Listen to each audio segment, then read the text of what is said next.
look at the places he's advertising on during a show called AD Bible Story, something like that. He already appeals to that demographic. That's his demographic. I wonder what his strategy would be to appeal to different demographics. To appeal to the younger female. Right. I mean, you've got Hillary Clinton, who's, you know, up in cool Brooklyn. What does he do? Look, right now, all these polls and what matters is name recognition, right? So I think we got to take a lot of this stuff with a grain of salt. I like his strategy. I've not really warmed up to him quite yet, but I've been impressed. He hasn't swayed on certain issues like ethanol subsidies, like Scott Walker did, who I also like very much. So I like he's steady, he's going forward, he's taken it right to people. His poll numbers have gone up. So he's doing something right, and he's got some time to work on this. You know what, Catherine, I want to get your reaction, because as you brought up that, I want to bring up this new Fox News poll, because Wisconsin Governor Scott Walker leading right now among likely GOP nominees. No Democrats in this. What do you make of this latest poll? Right. Well, I think it's so hard to tell because we need to see how these people do in the role of campaigning for president, which is so much different than anything else other than that. It's early. It's so early, but it's fun. Catherine, Tim, Tammy, Bruce, ladies, thank you very much. Thank you. Great to have you. Girl power. I like it. Lou's never going to let me host his show again. Okay, time for a look at our online poll results. We asked if you think our government should actually seek to address the issues and problems that matter most to middle-class working men and women. 89% said yes. Well, it's time for a few of your comments. Ken tweeted at us, and he said the federal government is the cause of most of the middle-class problems. They should leave most matters for the states to deal with. Ted wrote on our Facebook page, he said, I wonder if the Obama administration still thinks Romney's Cold War foreign policy is still stuck in the 80s. And Travis emailed us, and he gave us a really quick email, and he kind of agreed with everybody else there. There you go. Well, anyway, a lot of things happening on Facebook and Twitter. I'm on Twitter. Again, I'm Cheryl Casoni, in for Lou Dobson. I thank you for being here. Good night to all of you from New York, and happy Easter.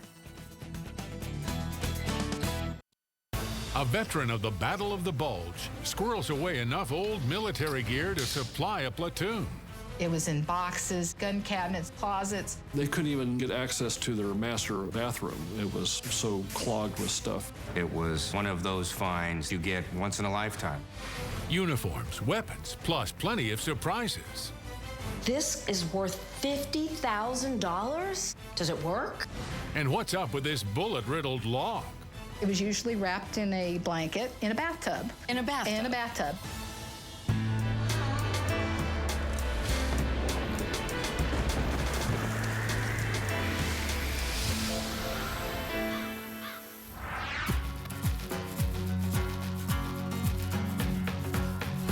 I'm Jamie Colby, and today I'm driving along the Southern California coastline in San Diego.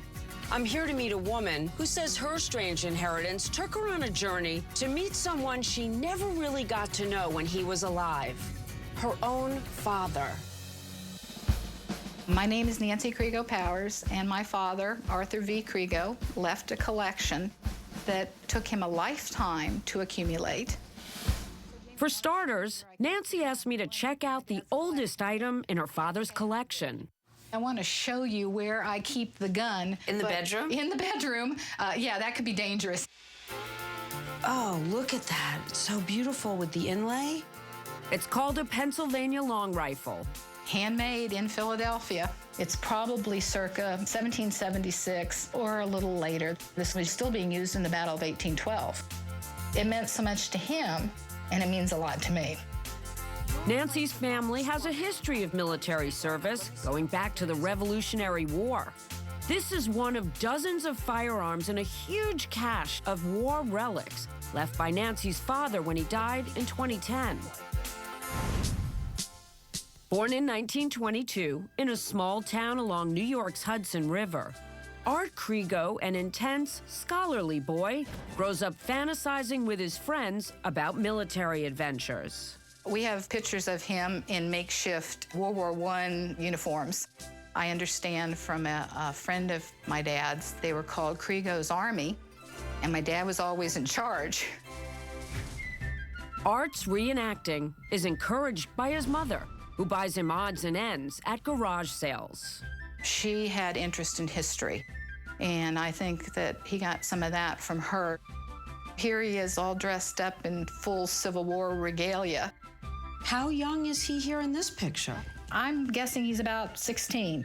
probably ordered all this stuff, and it cost him less than $20.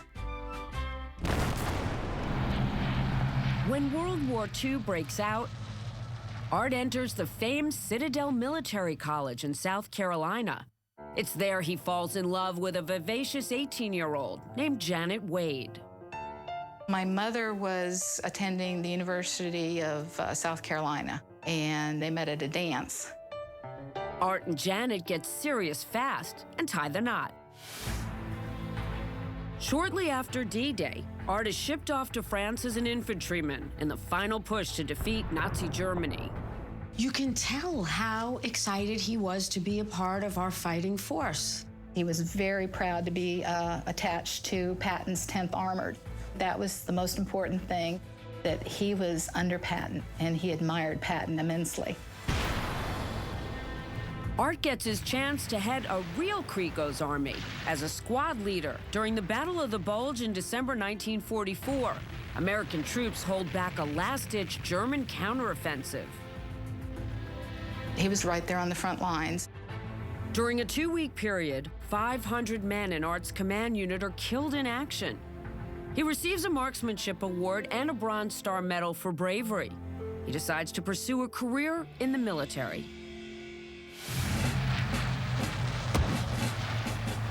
War comes calling again, and Art is ordered to Korea as an ordnance company commander. 1953 appears, and he was gone in Korea until I was a year old. 2 more children follow as Art and his family move from one post to the next. For a while, Art teaches military history at Louisiana State and writes scholarly papers on Civil War artifacts. But during this period, trouble develops on the home front as Art's wife Janet starts showing signs of bipolar disorder. There were weeks that she wouldn't get out of bed. And so here's Dad working full time, and, you know, he's doing the laundry and everything else. Your dad had so much to handle at home. Do you think collecting became an escape? Somebody else would pick up a book or watch a movie, but for him, it was his collection. He keeps receipts for just about everything. For a few $100s, he buys this rare Bilhars & Hall Rising Breech carbine made for the Confederate Army. Using his skills as a military historian, Art is able to turn the serial numbers on the weapons into the stories behind them. It was like a good mystery novel. He had to know the answer. Well, who was this person that owned this? Where had this man served? What battles had he been in? For a few bucks, he buys these Pennsylvania Reserve Brigade belt buckles and these shell jackets. He paid $5. He paid $10. I mean, you could see in the receipts how much he paid for this stuff. This strange item cost him less than $100 from a war surplus dealer in the early 1960s. It's a tree trunk scarred with Civil War ammunition. It was usually wrapped in a blanket with twine in a bathtub. In a bathtub? In a bathtub. That's where it usually sat. By 1969, Lieutenant Colonel Krigo has served his country in France, Belgium, Germany, Korea, and Thailand. He's ready to retire. He and Janet set up home one last time here along the California coast in Carmel. Art's collection continues to swell with swords, insignias, and other military gear. Nancy doesn't even notice that because her mom has taken to indiscriminate hoarding. Before long, nobody has any idea what's in the house. The house was full of stuff. There was stuff everywhere.